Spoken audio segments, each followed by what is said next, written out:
Hello students, in this video we'll try to understand and learn the concept of optical isomerism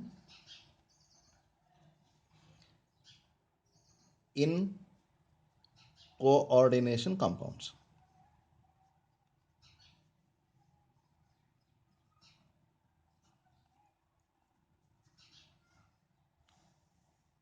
Before we go into the details of optical isomerism, it is necessary to know the meaning of plane of polarized light.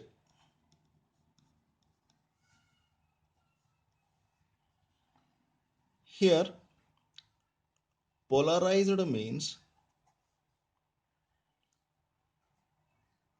restricted. It means that light can emit its radiations along all the possible directions.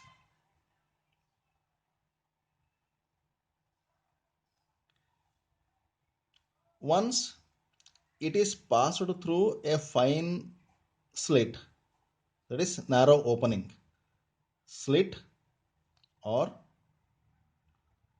narrow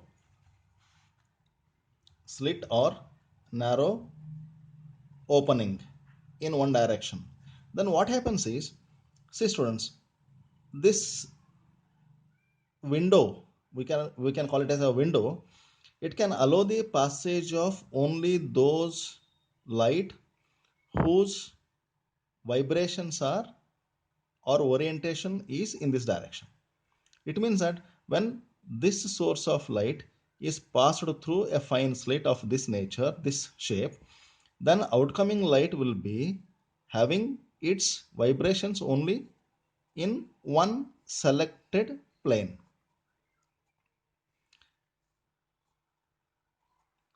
Well, this one plane, it means that light which has got its vibration only in vibrations in only one plane. It means that its all directional vibrations are cut off and made to have only one plane. That means it is restricted to vibrate in one plane. How? By making it to pass through one fine opening. We can call it as a narrow window. Well, this is called as polarized light. Got, student? So polarized light means a light having vibrations along all the directions are converted into light having vibrations only in one particular direction. It's called as polarized light. When this polarized light is passed through a polarimeter which is having a solution of this substance whose rotation is to be found out, will have an eyepiece like a microscope. It means that we can see the solution through the eyepiece. Through one side light will come and observation will be made perpendicular to the incident light, like this, and this is called as eyepiece of the polarimeter.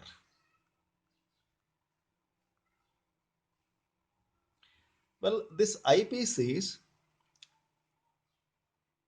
having a cross wires, and once the solution is filled in the polarimeter, then we notice one portion is dark and one portion is light. The eyepiece is adjusted such that this bottom portion will become dark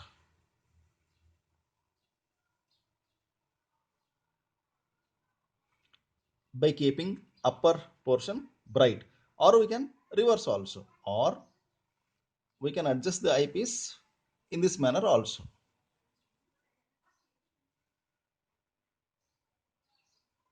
Okay. Now once the solution is observed for a while, then what may happen is this will be changed either into one of these two situations. The first situation may be, see student, this is the crosswire position and this was the earlier half portion bright and half portion dark. Now what may happen is the dark portion may be changed into this. It may be oriented in this manner.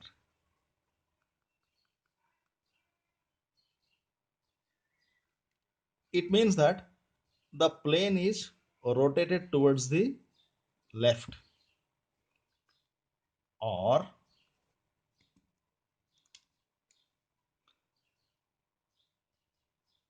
the situation can be like this. This is the cross wire and this may be the situation.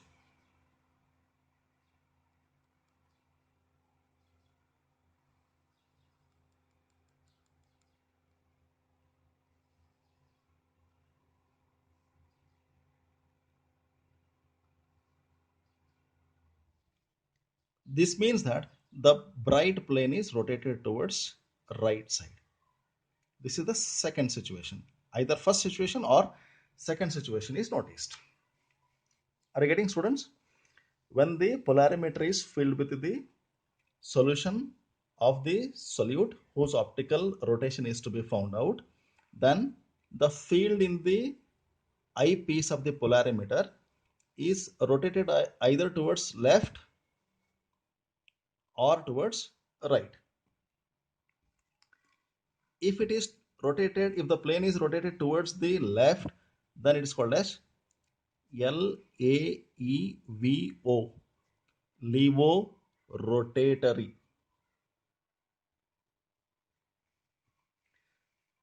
and it is labeled as L isomer. And if it is instead of left side, if the plane is rotated towards the right side, then it's called as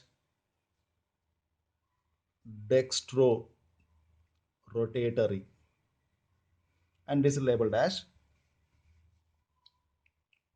D isomer. Is that clear, students? So the condition for a compound to be optically active, it should rotate the plane of polarized light. This is the condition for a compound to be optically active. It is abbreviated as OA. Okay. For a compound to be optically active, it should rotate the plane of polarized light either towards right side or towards left side. Now, for a compound to get this ability to rotate the plane of polarized light, the compound should be dissymmetric.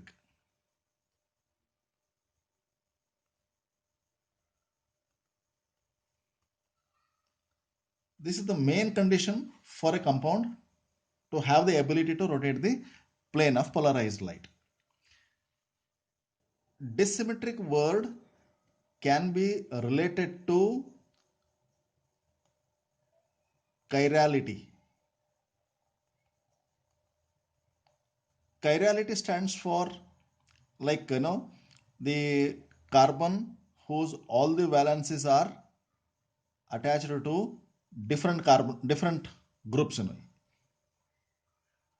If all the valences of carbon are attached to different groups, then it's called as chiral carbon.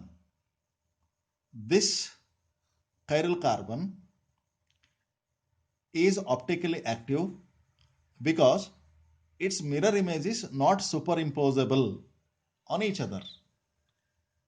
Like this, suppose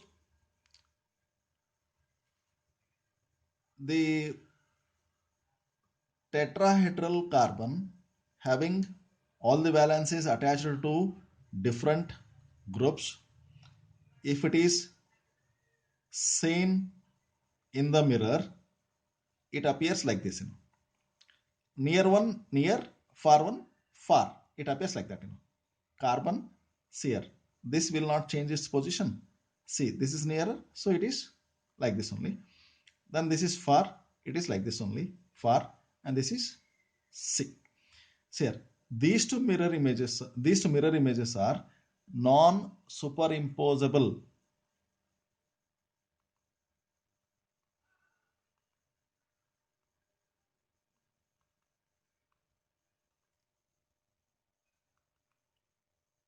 Non-superimposable mirror images.